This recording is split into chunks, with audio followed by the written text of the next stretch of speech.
Isang malaki at matibay na estatwang anghel ang nakita sa Rusya ng mga naghuhukay. Na hinala nila ay hindi ito inukit ng tao dahil sa mga detalyadong hugis ng pakpak, pangsalag at sandata na pati ang damit ay parang totoo. Nahinala nila ay ito ay nahulog galing sa langit. Ayon sa mga naghuhukay, nasa 10,000 taon na ang tanda ng estatwa. Nang malaman ito ng kanilang government, ay agad itong kinumpiska para sa archaeological research. Ikaw kaibigan, ano ang iyong masasabi? Bakit kaya bumaba sa lupa at nagpakita ang anghel na ito?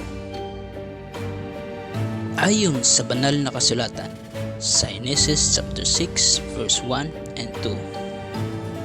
At nang nangyari nang magpasimula na dumami ang mga tao sa balat ng lupa at mga kaanak ng mga babae, na nakita ng mga anak ng Diyos na magaganda ang mga anak na babae ng mga tao, at sila'y nangagsikuha ng kani-kaniyang asawa sa lahat ng kanilang pinili.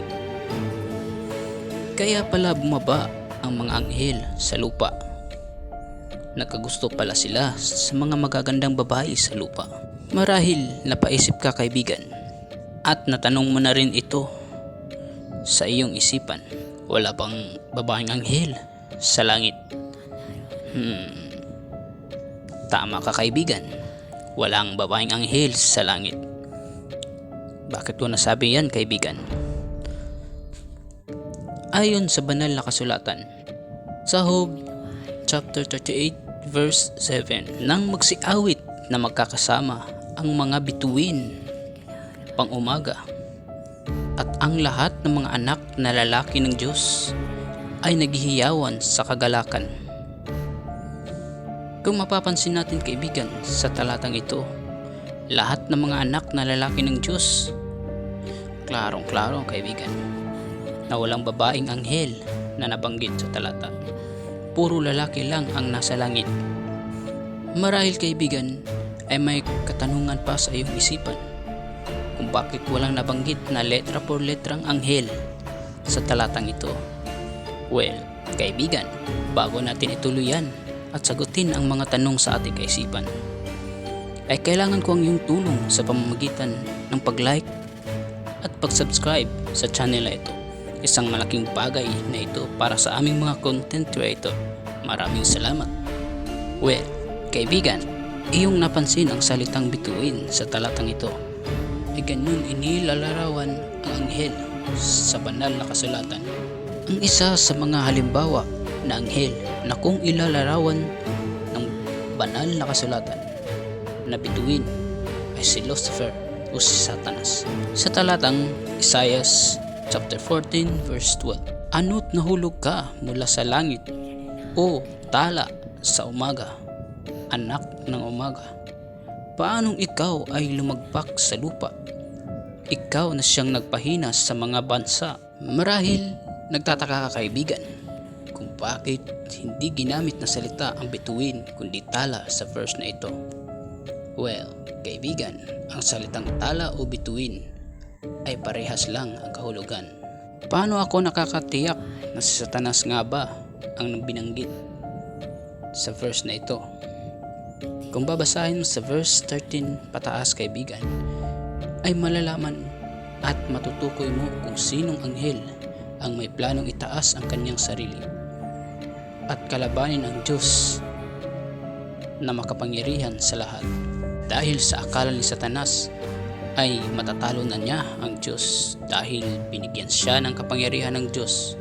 Lumaki ang kanyang ulo at nakakumbinsi pa ng iba pang anghel. Ito ang mga anghel na iniwan ang kanilang sariling tahanan. Mababasa natin yan sa banal na kasulatan. Sa Judas chapter 1 verse 6, ito rin ang sinasabing anak ng Diyos na anghel. Sa Genesis chapter 6 verse 2, na sila'y nangagsikuha ng kani-kaniyang asawa. Kaya nagkaroon ng mga higante dito sa lupa at naging makapangyarihan. Mababasa natin yan sa Genesis chapter 6 verse 4. Dahil sa nahaluan ng lahi ng anghel ang mga lahi ng ibang tao, sumama ang mga ito, nagdamdam ang Diyos, kaya lilipulin na niya ang mga nilalang na gumagalaw sa ibabaw ng lupa. Pero kaibigan, bago ito gawin ng Diyos na lilipulin ang mga nilalang sa lupa, ay naganap muna siya ng mga taong may mabuti sa puso. At hindi nabigo ang Diyos, kaibigan. Nasupungan niya si Noe at ang kanyang pamilya, kaya inutusan niyang gumawa ng malaking barko si Noe. At nang makagawa na ito, ay pinapaunan niya si Noe ng maraming hayop. At nang si Noe ay makahanda na, ay sinimula na ng Diyos na lipulin ang buong kalupaan sa pamamagitan ng malakas na ulan. Kaya namatay lahat ng mga higante na lahi ng mga anghel.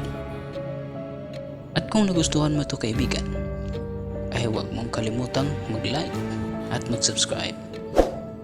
At paklik na rin ng notification bell para hindi ka mahuli sa mga susunod kong video.